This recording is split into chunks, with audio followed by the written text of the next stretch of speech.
no, hi, folks. Hello, folks watching from home on the cameras. We're glad you're here, too. Howdy, howdy. All right, now we can sing another song. And you're welcome to sit down. Choir, y'all can sit down too if you want to. Sit down.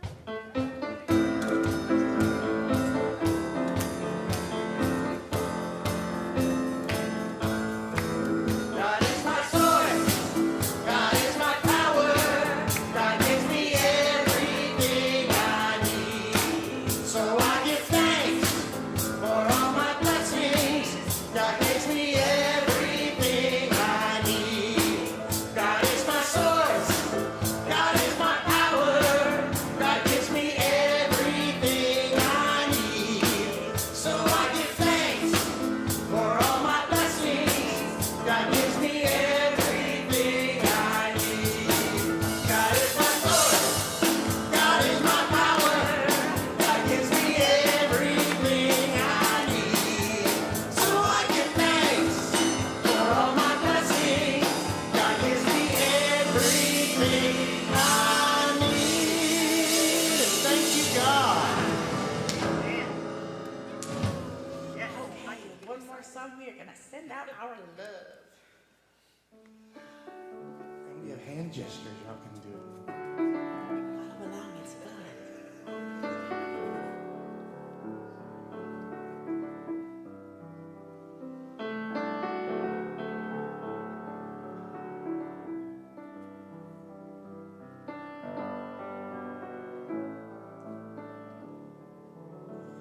I send my love over the mountains. I send my love over the sea. I send my love into the heavens, and it returns to me. I send my love over the mountains. I send my love over the sea. I send my love into the heavens, and it returns to me. One more time. I send my love over the mountains. I send my love over the sea.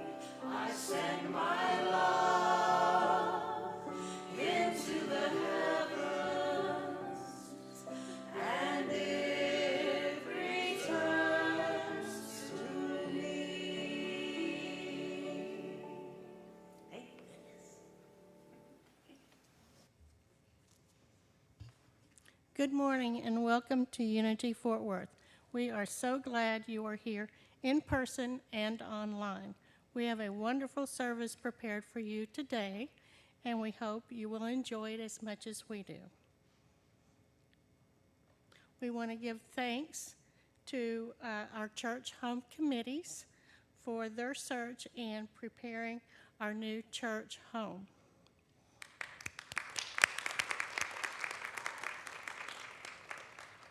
A quick reminder that our volunteer voting ambassador, Stella, will be in the foyer after service today to answer any questions you may have as this year's elections approach. Also, another reminder that we have a new post office box. Our mailing address is now Post Office Box 16642, Fort Worth, Texas 76162. Please update your records. Today at 12:45, join our fall program book study group in the Peace Chapel and share in discussion about realizing wholeness through prayer. We also have 2 pots of chili and need 8 more for our chili cook-off fundraiser on Sunday, October 29th. Use the link or QR code to sign up today.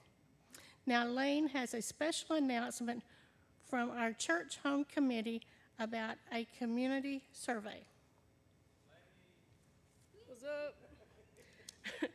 So as you were coming in today, you should have gotten a little slip of paper like this. And if you didn't receive one, you can raise your hand, and our ushers will come around and just hand you one real quick. For those watching our live stream, we'll share a link to an online version of it so that you can also provide your feedback.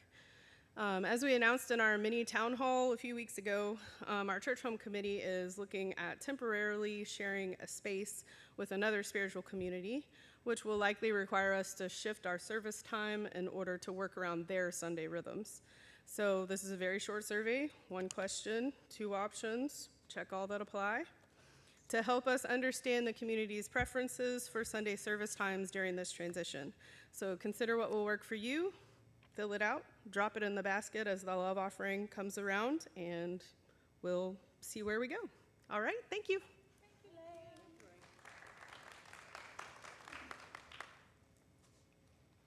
That's all for our announcements today. Now let's enjoy some more music brought to us by our wonderful music team.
Today's absolute word is generous. The affirmation is, I am divine, I am generous. Let's say this together. I am divine, I am generous.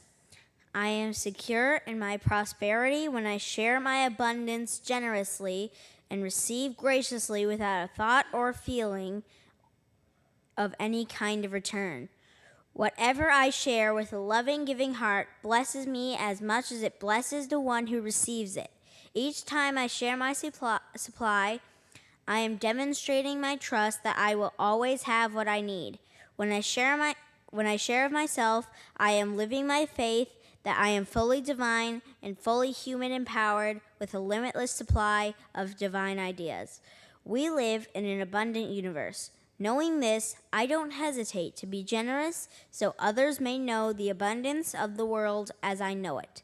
Through my giving, may they also know the joy of receiving. I know the joy of receiving as others give to me.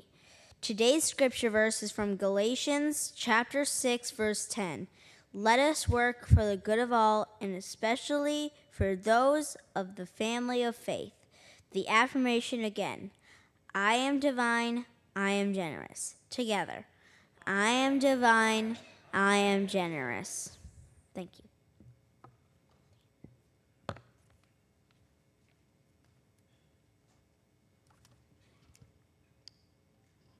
Good morning. Doesn't Riley do a wonderful job? He's terrific. Oh, where'd he go? Well, since we're talking about resilience and the power of strength today, I thought I would do a poem. I think you will probably recognize it. We'll talk after. The poem is If by Rudyard Kipling.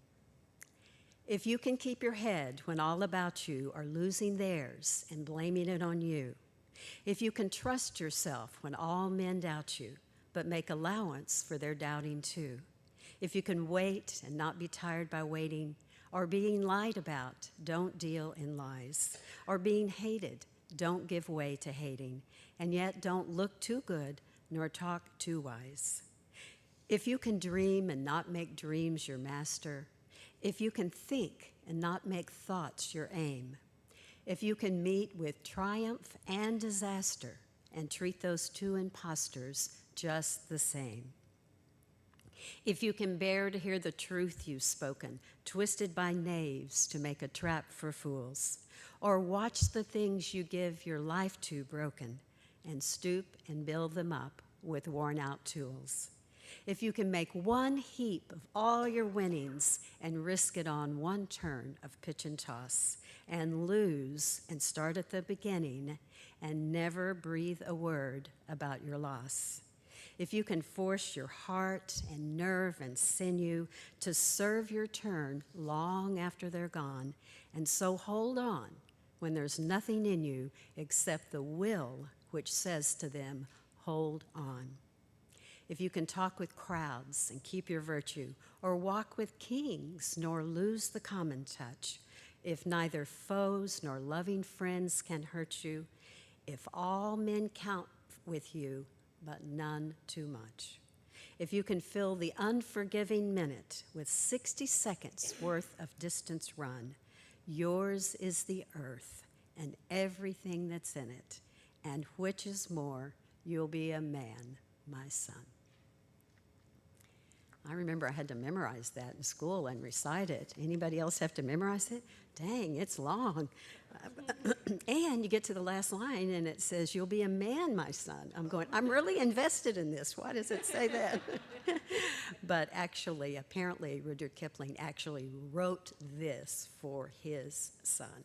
So that softens the blow a little bit. And one other interesting thing, I didn't know this, but an excerpt of this poem is written above the tennis player's entrance at Wimbledon. I thought that was cool. Some of you may have seen it, but. Well, this morning I wanted to talk about 3 kinds of strengths: the physical, mental, and of course, spiritual strength. And as I was thinking about physical strength, my mind took a little developmental journey, kind of growing up.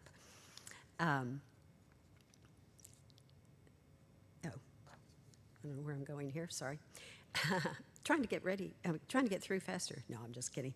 But when we were young, well, I certainly did, and the kids I hung out with, and I suspect kids still do, but think of strength as physical strength. There's plenty of stories and fairy tales and myths that often present that view of strength. And we'll see how many action heroes we see this Halloween.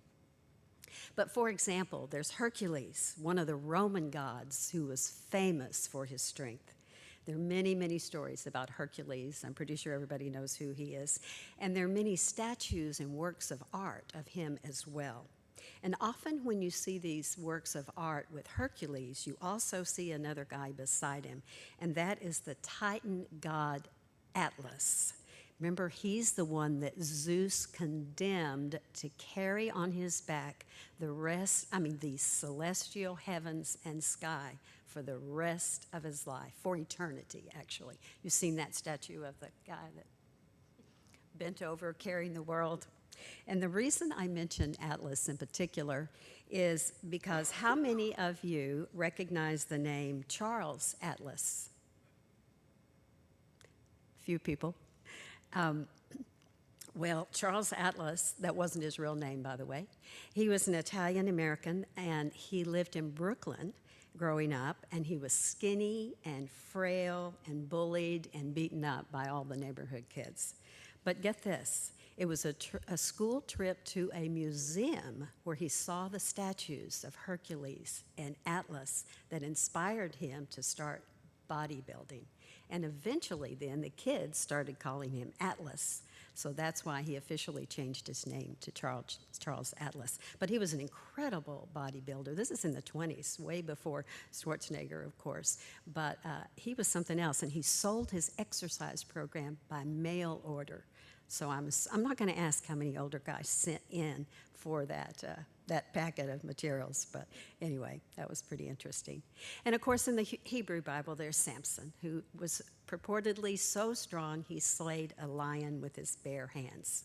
But of course, we also remember that he fell for Delilah, and she was working on the behalf of the Philistines, which was unbeknownst to Samson, of course. But she eventually got him to confess what made him so strong. And of course, it was his hair. Of course, who knew? Not the Philistines. And when they found out, they chopped off his hair and he lost his strength. And there's a lot more about that story. But today, let's just suffice to say that we know about Samson primarily because of his physical strength. And there are many others, of course, but those are just a sample of a few characters that most of us know, or some of us anyway, through their physical strength. And of course, physical strength is important. We need to be strong enough to do the work that is ours to do. As we begin to get older, though, growing up, we learn about other kinds of strength, such as mental and emotional strength. We hear and read stories about people that have strong character, even if they're not physically strong. And we meet some of those people, and some of them are in our own family. I remember, for example, that both my mother and grandmother were incredibly strong women in a time when decidedly it was a man's world, so to speak. My grandmother's young husband was killed in a plant explosion on Easter morning, leaving her with 3 small children to rear. My mother was one of those children. She was age 4. My grandmother had never worked outside the home. She didn't have a very good formal education, and they didn't have a lot of money. But despite that terrible tragedy, she did not let that define her entire life. She eventually remarried, and that's the grandfather that I knew and loved growing up, and I lived with him quite a bit. So we began to learn about strength and courage and steadfast in different ways. And of course, mental and emotional strength is very important, especially when coping with difficult situations. Well, what about spiritual strength? There is another story, one more story, in the Hebrew Bible, and I'm using it because it demonstrates, metaphysically, it demonstrates spiritual strength overcoming physical strength. And of course, it's the one about David and Goliath. You probably know that one too. Goliath was a big giant who had lots of armor, but metaphysically, he represents matter and material conditions. And David, of course, only had this very small slingshot for protection, but metaphysically represents spiritual strength in that he used his divine intelligence to figure out the weakness in Goliath's armor and was able to destroy him.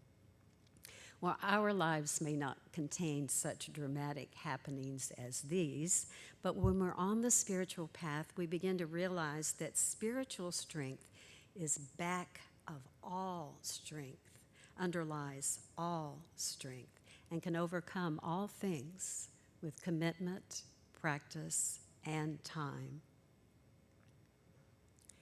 And in fact, Charles Fillmore, our co-founder in the Revealing Word, says as much. Strength is physical, mental, and spiritual. All strength originates in spirit, the thought and the word spiritually expressed being manifestation. And of course, if you've been around Unity for a minute, you will have heard about the 12 powers, the 12 inherent powers that we as humans have that we can claim and access and draw out in life. But they do need to be drawn out or lest they stay dormant.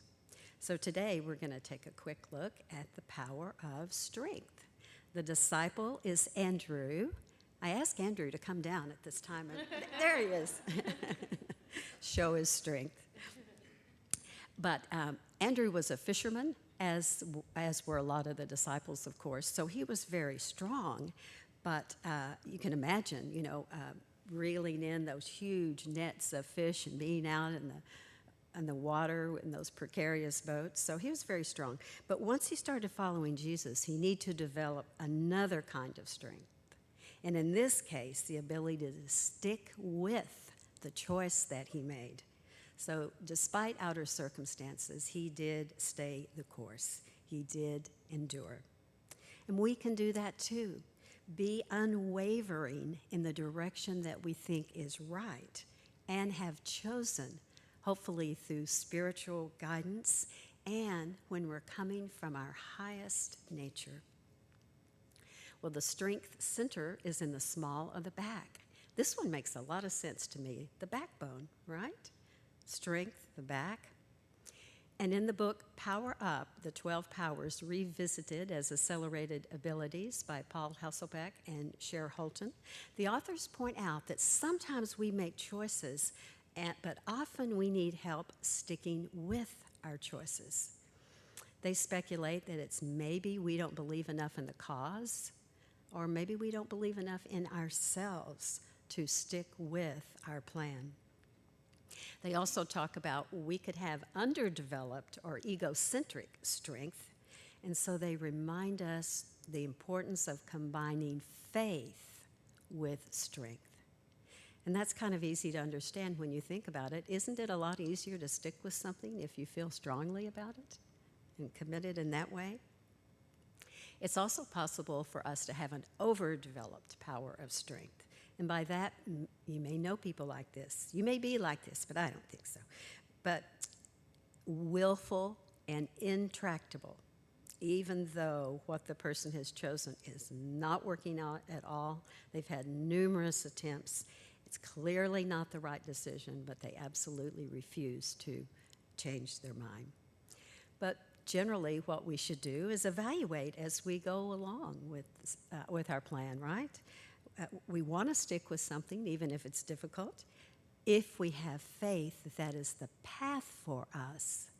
If it is not, then we adapt, change to something that's more inspiring and has more of a chance of working out for our life. Well, I have lots of books on the 12 powers. I think I've bought every one that Unity has ever sold, only because I think they're such great tools. But the book I wanted to share something with this morning is actually from the 1970s, and it's called How to Use Your 12 Gifts from God by William Warsh, who was a New Thought minister, and he has a couple of really good points. I don't agree with everything in the book and the language even, but he's got some really good points, I think, on strength.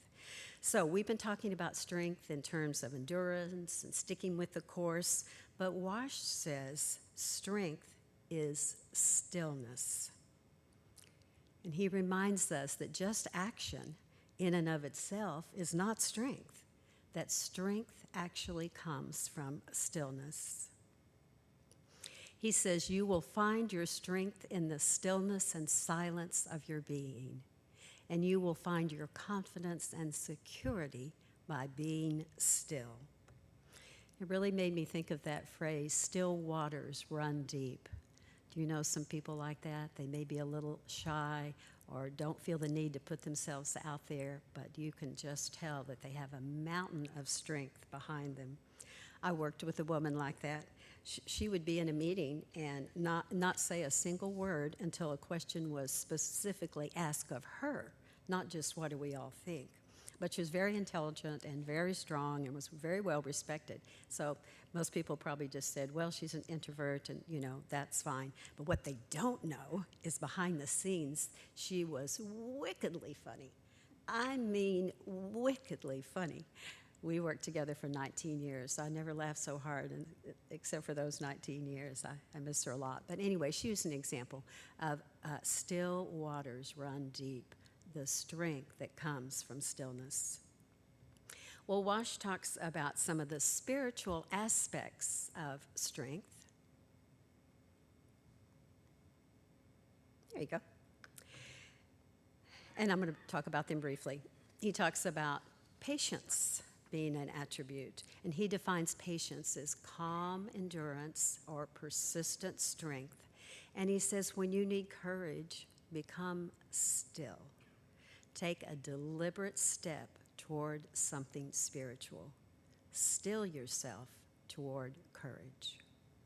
And of course, we can claim our divine power of strength through our stillness in prayers and meditation.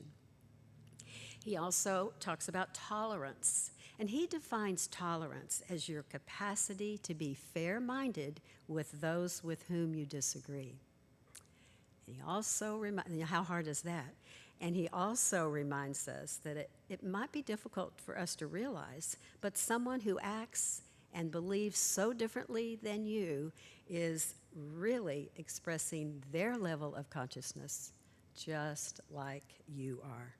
And that is their right to do so, as it is your right to do so as well. But the main takeaway here is if you find yourself in conflict with someone, it can be an overt conflict or it can be an inner conflict. You can have a conflict with the person internally and they don't even know you're having the conflict, right?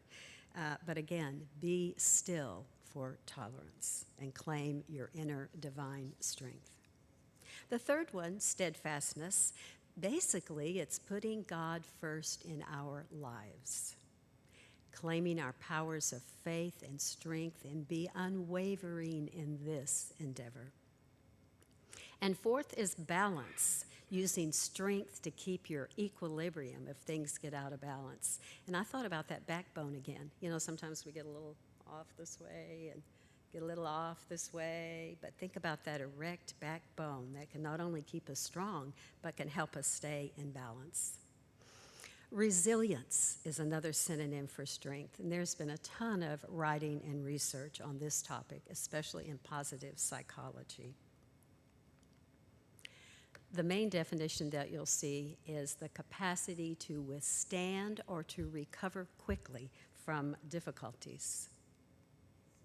But here's a line I really love, and this is from Reverend Sharon Connors, who's a Unity minister, and she has a book called Adventures in Resilience. The resilience factor is in all of us as an expression of life itself. It is our capacity to move from being a victim to a survivor to a thriver. That's a really good quote.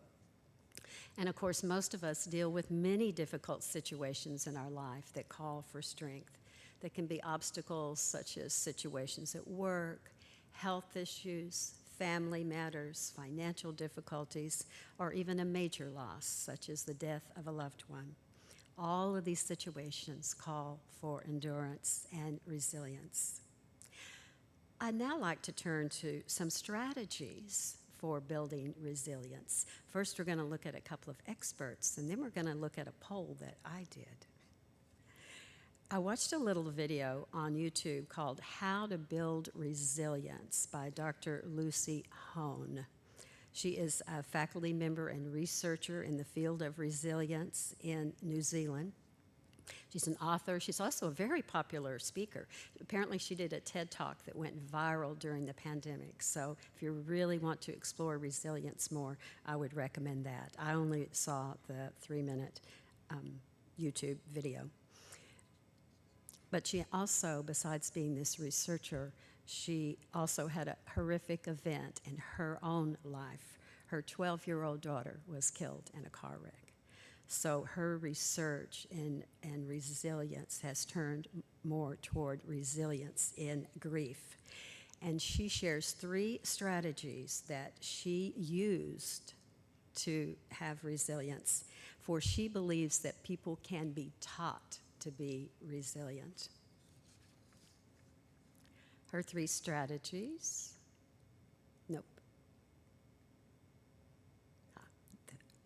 Her 3 strategies are, number 1, understanding that suffering is part of life.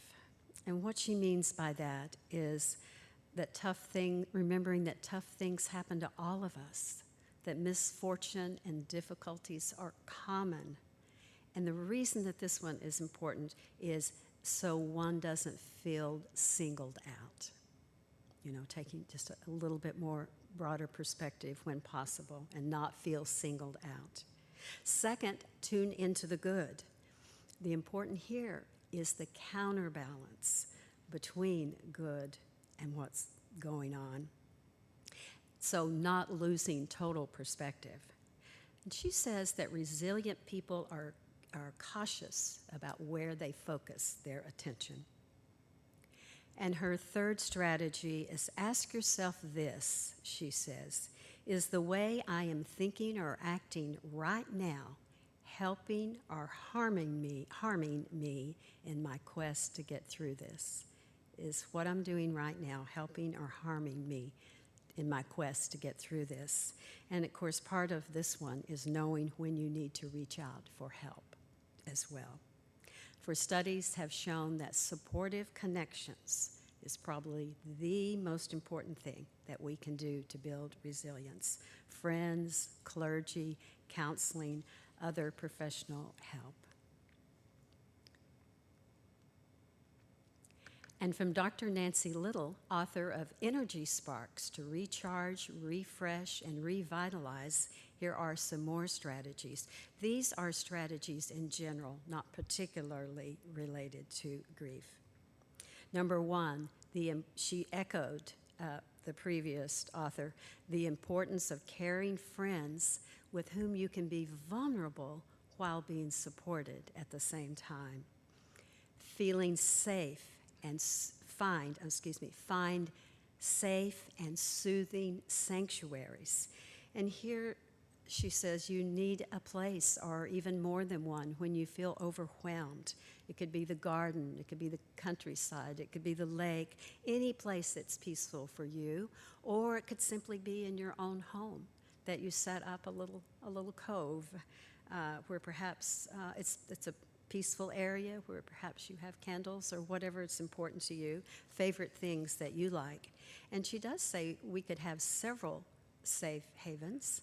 And she also recommends having sites already chosen for when and if we need them, because we all go through difficult and sometimes very difficult circumstances. 3, this one's important too. Remember that you have already dealt with many obstacles and challenges in your life. If you can recall the strategies and the choices that you made at that time, that you used before. And she recommends writing these out if you can, and reminding yourself that you have been strong before and you can be strong again. And finally, actively process your emotional responses by what she calls appropriate methods, things like journal writing, art therapy, physical movement to move the energy out of your body. Well, before we go into meditation, I wanted to share a little informal poll that I took with 9 of my friends. I wanted to know how they built resiliency when met with challenges. And my direct question was, what are some coping mechanisms or strategies that you use to stay resilient? So here are their remarks. Notice how many are similar to the ones that we've talked about. In fact, stay in the present moment. Take one day at a time. Remember earlier challenges and realize how you got through them, and you can get through this too. Pray. Pray with chaplains. Call Silent Unity. You can tell there are a few Unitics in here. Ask for support from family and friends. Get professional help. Go within to my center of hope. Patience. Gratitude meditations. Try and put things in perspective. Volunteering to help others. Give myself and others grace. Create and view art. Get out in nature. Journal. Reading in general, and specifically how others have dealt with stress. EFT and tapping. Knowing that we are never separate from God. Knowing that it might not be fast, but you will get through this crisis. I have some pretty smart friends, don't I? They named a lot of the practices that the experts do, and I'd be interested if you'd like to share with me. I'm really interested now in this resilience topic. Share with me some of your strategies. Well, the spiritual power of strength is our foundation to stay the course when challenged by life and navigating unfamiliar terrains. So let us claim and assert our divine power of strength right now with today's meditation. So settle in, get comfortable, begin to relax your mind and your body. We're going to take it nice and slow today. With the exception of a couple of denials, this is really just a series of affirmations.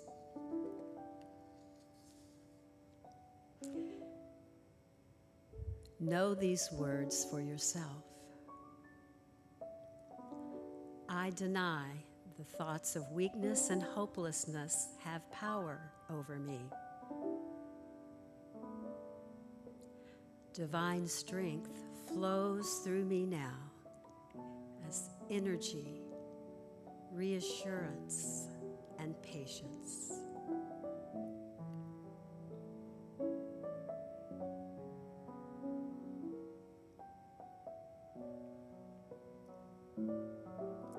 I lean into my innate resilience and creative thought.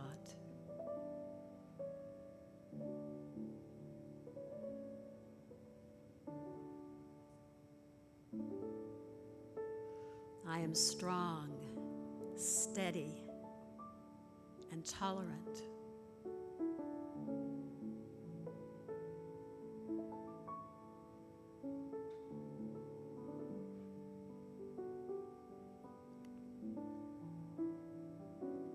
Doubts and fears have no power over me, for I am strengthened from within.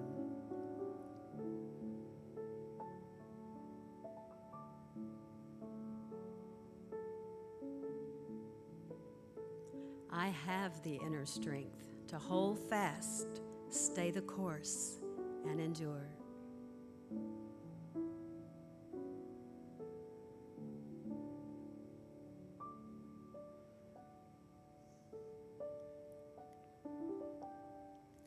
I am a strong, well-balanced person.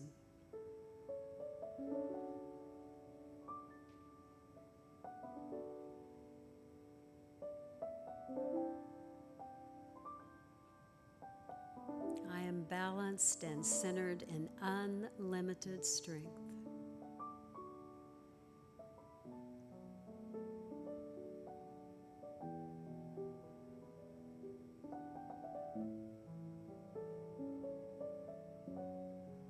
I use my strength to move beyond insults and rebukes.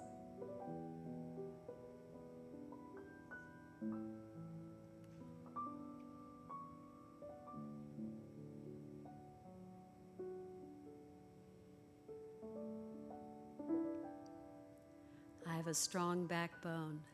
I stand up for my beliefs.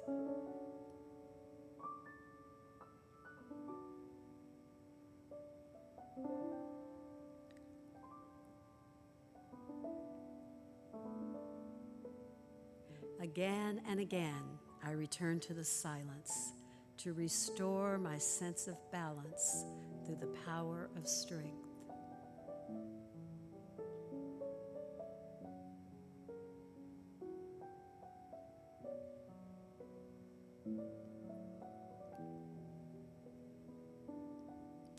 From Charles Fillmore, God is the strength of my life, and I am powerful in every part.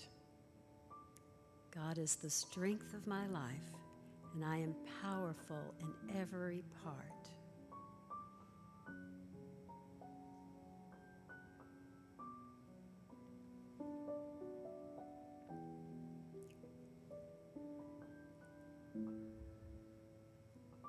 I have the strength to keep on keeping on.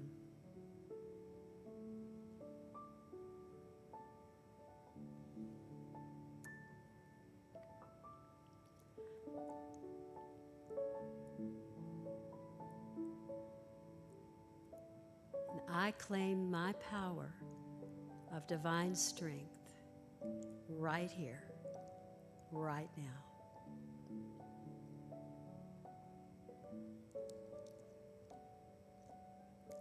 And so it is. Amen.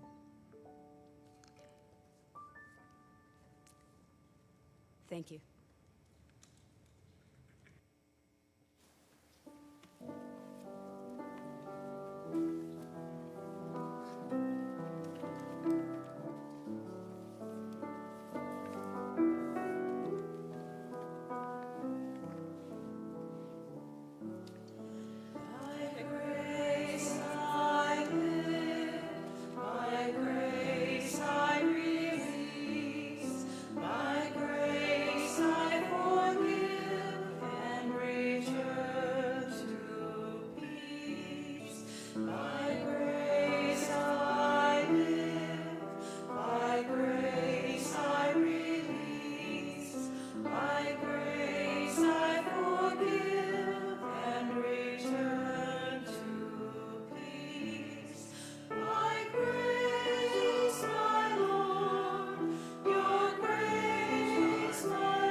Many of you already contribute regularly to our community, and we are so grateful for your continued support of our mission. If you would like to contribute right now, you can leave your tithe or love offering in the basket coming around or click the link to contribute online.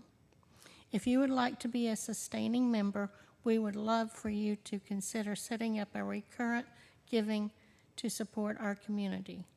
And before we bless our love offerings, please also remember to drop your completed survey into the basket as it comes around. In whatever way you choose to share your gifts, we are so grateful as we bless our love offerings. Together, divine love flowing through me blesses and multiplies all that I have, all that I give, and all that I receive. I am grateful.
It's been such a gift having you with us today.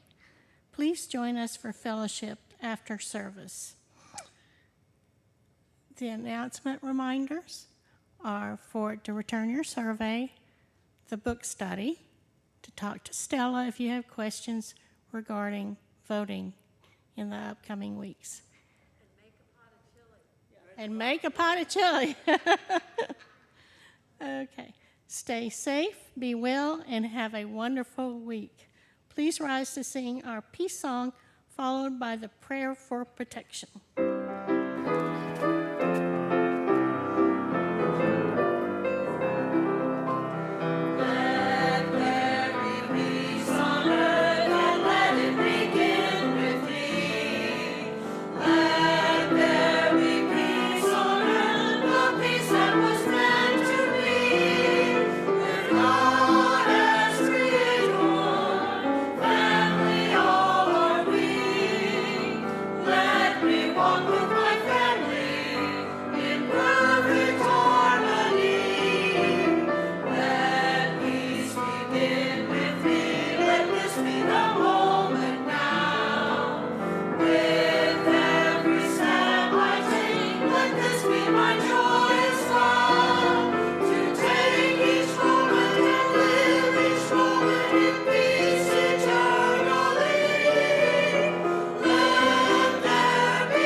Surrounds us. I am the light of God. The love of God enfolds us. I am the love of God. The power of God protects us. I am the power of God. The presence of God watches over us. I am the presence of God. Wherever we are, God is, and I am.